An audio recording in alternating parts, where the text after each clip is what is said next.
दोस्तों, भारत के एक ऐसा विश्वविद्यालय जिसमें भारत के विभिन्न क्षेत्रों से ही नहीं बल्कि कोरिया, जापान, चीन, तिब्बत, इंडोनेशिया, श्रीलंका, फारस, तुर्की और ग्रीक से भी विद्यार्थी यहाँ शिक्षा ग्रहण करने आते थे।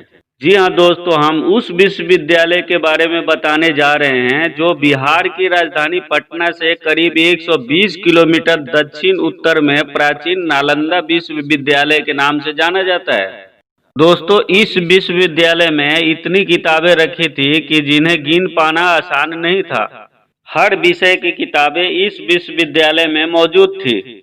दोस्तों, बिहार बौद्ध धर्म का गढ़ था। इस गढ़ को ढहाने के लिए एक तुर्क सेनापति बख्तियार खिलजी को भेजा गया था।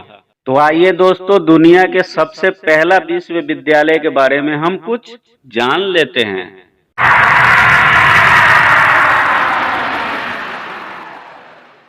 दोस्तों, नालंदा विश्वविद्यालय के अवशेष आज भी देखे जा सकते हैं। इस विश्वविद्यालय की स्थापना गुप्त काल के शासक कुमार गुप्त ने की थी। दोस्तों, यह भारत में उच्च शिक्षा का सर्वाधिक महत्वपूर्ण और विश्व विख्यात केंद्र था। महायान बौद्ध धर्म के इस शिक्षा केंद्र में हीनयान बौद्ध धर्म के साथ ही अन्य धर्मों के साथ साथ अनेक देशों के छात्र भी यहाँ पढ़ते थे। यहाँ धर्म ही नहीं, राजनीतिक, शिक्षा, इतिहास, ज्योतिष, विज्ञान इत्यादि की भी शिक्षा दी जाती थी। तो दोस्तों, वर्तमान में नालंदा विश्वविद्यालय कहाँ पे है?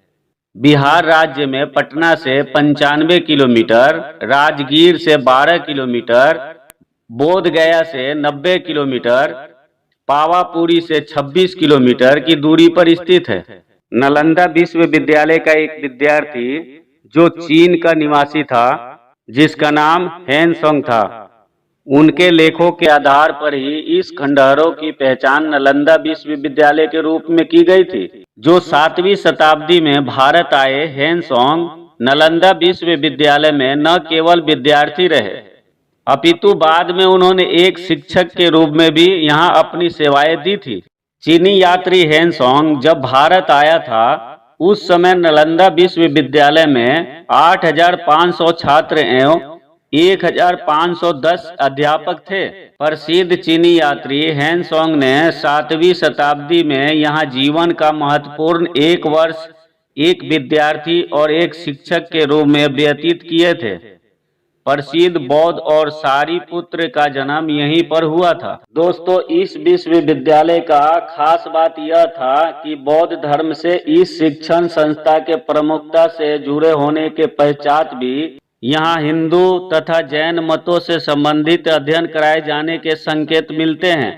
साथ ही साथ वेद विज्ञान, खगोल शास्त्र, वास्तुकला, शिल्प, मूर्ति कला, व्याकरण, दर्शन, शल्य विद्या, ज्योतिष, योगा शास्त्र तथा चिकित्सा शास्त्र भी पाठ्यक्रम में शामिल थे। दोस्तों, इससे पता चलता है कि बौद्ध शासन होने के बावजूद बौद्धों ने कभी दूसरे धर्मों के अनुयायियों के साथ भेदभाव नहीं किया था। दोस्तों, यह विश्व का प्रथम आवासीय विश्वविद्यालय था और विकसित स्थिति में इसमें विद्यार्थियों की संख्या करीब 10,000 एवं अध्यापकों की संख्या 2,000 थी। दोस्तों, इस विश्वविद्यालय के नालंदा के प्रसिद्ध आचार्यों में शीलभद्र, धर्मपाल, चंद्रपाल, गुणमती और स्थिरमती प्रमुख थे। 7वीं सदी में हेनसोंग के समय इस विद्यालय के प्रमुख शीलभद्र थे, जो एक महान आचार्य, शिक्षक और विद्वान थे। दोस्तों, विद्यार्थियों का प्रवेश नालंदा विश्वविद्यालय में काफी कठिनाई से होता था, क्योंकि केवल उच्च कोटि के विद्यार्थियों को ही प्रवेश लिया जाता था। इसके लिए बाकायदा परीक्षा ली जाती थी। दोस्तों, इस वीडियो के हम भाग 2 में समझेंगे निर्माण और इसके देखरेख के अलावा इस विश्वविद्यालय में सुविधाएं क्या थी। तो मिलते हैं दोस्तों इस वीडियो के हम दूसरे भाग में। वीडियो देखने के लिए धन्यवाद।